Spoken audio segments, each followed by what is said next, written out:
এই পাল্লেকেলেতে 2023 কিংবা 2021 সালেও বাংলাদেশের খেলার অভিজ্ঞতা রয়েছে এবং ওই দুইটা বছরের যেই সিরিজে বাংলাদেশ খেলেছিল একই ধরনের পরিস্থিতি হয়েছিল, ব্যাটিং ব্যর্থতা। যেটা আশঙ্কা আসলে সবাই করছিল, ব্যাটিং ব্যর্থতা থেকে বের হয়ে এসে এই ম্যাচটা বাংলাদেশ জিতে নিতে পারে কিনা, যে একটা ক্রান্তি লগ্ন চলছে বাংলাদেশের, ট্রানজিশন পিরিয়ড চলছে, সেইখান থেকে বের হয়ে আসার জন্য আত্মবিশ্বাসের একটা খোরাক হতে পারতো এই সিরিজটা, কিন্তু সেটা হয়নি। বাংলাদেশের ব্যাটসম্যানরা যেভাবে শর্ট সিলেকশন করেছেন, সেই শর্ট সিলেকশনের খেসারত গুনতে হয়েছে। একটা পার্টনারশিপও হয়নি কিংবা ব্যক্তিগত বড় কোনো স্কোরও হয়নি। মেহেদী হাসান মিরাজ তিনি দলের পক্ষ থেকে ম্যাচ শেষে সংবাদ সম্মেলনে এসেছিলেন এবং দায়ভারটা নিজের কাঁধে নিয়েছেন এবং কি ব্যাটসম্যানদের উপরই দিয়েছেন, যেহেতু লম্বা ইনিংস খেলতে পারেননি, যারা থিতু হয়েছেন তারা আসলে বড় ইনিংসটাকে ক্যারি করতে পারেননি।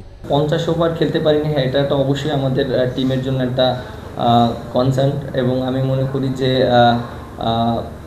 আমরা যদি প্রপার ব্যাটিং করতে পারতাম তাহলে আমাদের জন্য ভালো হতো। এটা নিয়ে আমরা কথা বলেছি।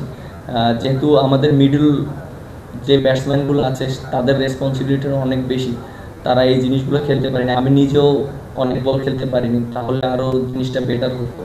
সো আমার কাছে মনে হয় এটা নিয়ে কাজ করার অনেক জায়গা আছে, যেহেতু আমরা আমাদের সামনে অনেক খেলা আছে। শ্রীলঙ্কা 285 রান তুলেছে তাদের স্কোর বোর্ডে, যেখানে ছিল না একটিও 6। কুশল মেন্ডিস যিনি সেঞ্চুরি করেছেন, তিনি 18টি 4 মেরেছেন, 6 নয়। এই জায়গাটা থেকে বাংলাদেশ কতটুকু শিক্ষা নিতে পেরেছে? কারণ বাংলাদেশ যখন ব্যাট করছিল তার আগেই কিন্তু কুশল মেন্ডিস ব্যাট করেছেন, তার কাছ থেকে তার ব্যাটিংটা দেখে নিশ্চয়ই শেখার ছিল। উড়িয়ে মারতে গিয়ে যখন মেহেদী হাসান মিরাজ আউট হলেন, সেটা নিয়ে আসলে প্রশ্ন ওঠে, অধিনায়ক এমন গুরুত্বপূর্ণ সময় কেন বাউন্ডারি হাঁকাতে গিয়ে ক্যাচ আউট হয়ে ফিরবেন? তিনি যখন আউট হন তখনই মূলত বাংলাদেশের আশাটা একেবারে নিভে যায়। আউট হয়েছি, এটা টিমের জন্য আমার কাছে মনে হয় যে একটু চাপে পড়ে গিয়েছে, কারণ আমি চিন্তা করেছিলাম যে রানটাও যেন কন্টেন্ট করতে পারি, কারণ প্রত্যেকটা ওভারে যদি আমি একটা করে বাউন্ডারি নিতে পারি তাহলে আমার রান রেটটাও ঠিক থাকবে at the same time.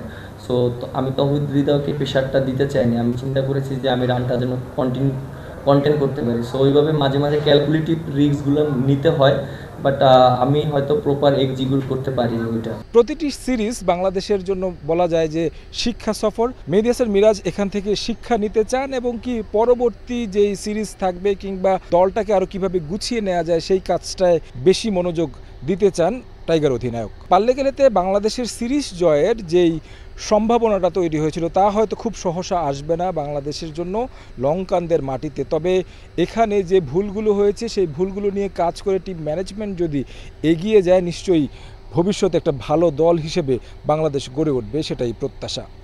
Candy থেকে তারেক হাসান শিমুল, সময় সংবাদ, শ্রীলঙ্কা।